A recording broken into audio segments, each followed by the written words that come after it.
Olá, gente querida, tudo bem com vocês? Professor Campelo na área, convidando desde já para a gente seguir em frente com os nossos estudos. E hoje a gente continua falando de tabela periódica. Vamos abordar algumas propriedades típicas dessa tabela com relação aos elementos químicos. Então, vamos juntos?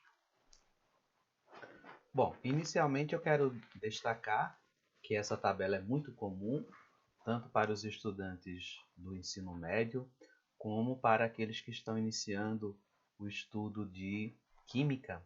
E o formato padrão dessa tabela nos leva a pensar sobre 4 grupos importantes de elementos químicos que aqui estão. Então, esses elementos químicos, nesse momento, passam a ser classificados de acordo com as suas propriedades físicas.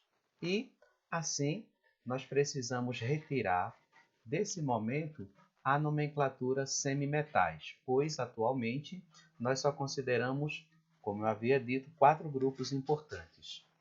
Número 1, os metais, que aparece aqui em verde, corresponde a cerca de 2/3 dos elementos dessa tabela, ou seja, quase 70% dos elementos que se conhecem, tanto naturais quanto artificiais, pertencem aos metais.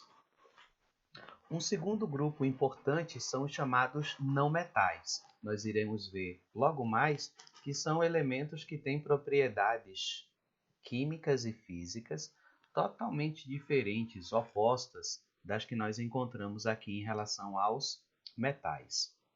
Um outro grupo importante que aparece nessa coluna do lado direito é a dos gases nobres. Esses gases são muito particulares em relação às suas propriedades físicas. E por último, aqui isolado sozinho com propriedades únicas, o hidrogênio. Por isso, desse isolamento e de ser um elemento com a propriedade ímpar. Falando um pouco mais sobre os metais, nós vamos primeiro falar de exemplos de metais. Aqui nós podemos observar o ouro, latão, alumínio, ferro, prata, cobre, chumbo, aço e bronze. São metais típicos do nosso dia a dia. E com esses metais, muitos produtos são fabricados. Por exemplo, fios de natureza elétrica, instrumentos musicais, alianças, objetos da cozinha, pratos, panelas, aqui, e também as moedas que são utilizadas, são fabricadas a partir de metais. Bom, agora nós vamos conhecer um pouquinho mais sobre as propriedades dos metais. Então, a primeira propriedade é essa daqui. Podem ser dobráveis, ou seja, formar lâminas e enrolar como se fosse uma bobina de papel. Os metais têm essa propriedade. Uma outra coisa que é típica dos metais é a formação de fios. Por isso que nós temos aqui, um fio de cobre, por exemplo, como também poderia ser um cabo de alumínio, que é muito típico nas instalações elétricas das ruas e avenidas. Uma outra propriedade importante dos metais é apresentar brilho. Então, a gente pode observar que muitos metais têm um brilho natural e outros metais, mesmo que opaco, mas depois de um polimento, pode adquirir um brilho característico. É o exemplo do ouro, como nós já conhecemos. E também são bons condutores de eletricidade e, além de serem bons condutores de eletricidade, também são excelentes condutores de calor. Por isso que a gente utiliza o fio de cobre, por exemplo, para fazer condução de corrente elétrica, ou então as panelas, no caso de cobre, de ferro, de alumínio, para fazer a condução, a transferência de calor. Então, essas são as propriedades típicas dos metais. Nós estaremos agora conhecendo um pouquinho mais as propriedades dos não metais, também conhecidos como ametais, apresentam propriedades opostas.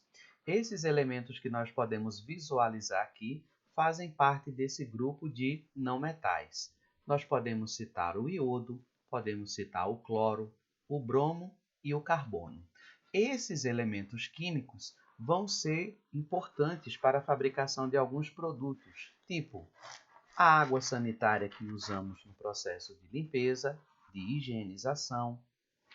Nós podemos pensar aqui, por exemplo, em metais fazendo parte da estrutura do quadro de, por exemplo, motocicletas.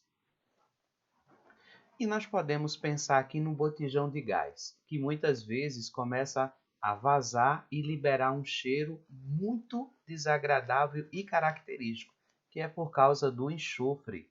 Nesse momento, o enxofre é adicionado ao botijão de gás como um mecanismo de segurança, como um alerta de perigo. Portanto, é uma das importâncias dos metais no nosso dia a dia. E em relação às propriedades físicas, às suas características, podemos dizer o seguinte: não são dobráveis, é a primeira propriedade oposta à que vimos em relação aos metais. Não servem para formar fios. Não apresentam brilho, têm uma cor opaca. E não servem como condutores nem de eletricidade nem de calor, mas não deixa de ter a sua utilidade no nosso dia a dia, na indústria, para a sociedade, como acabamos de ver. Porém, são propriedades opostas àquelas dos metais. E nós vamos conversar um pouquinho agora sobre os gases nobres. Exemplos de gases nobres: temos o hélio, o neônio, o argônio e o criptônio. E qual a utilidade que esses gases podem ter? Por exemplo, é possível fazer letreiros luminosos com esse layout, com esse design, utilizando a tecnologia dos gases nobres. Também é comum observar faróis de alguns veículos que usam a tecnologia do xenon, que na realidade é um gás nobre embutido dentro dessa tecnologia. Algumas propriedades importantes são: número 1, estabilidade atômica.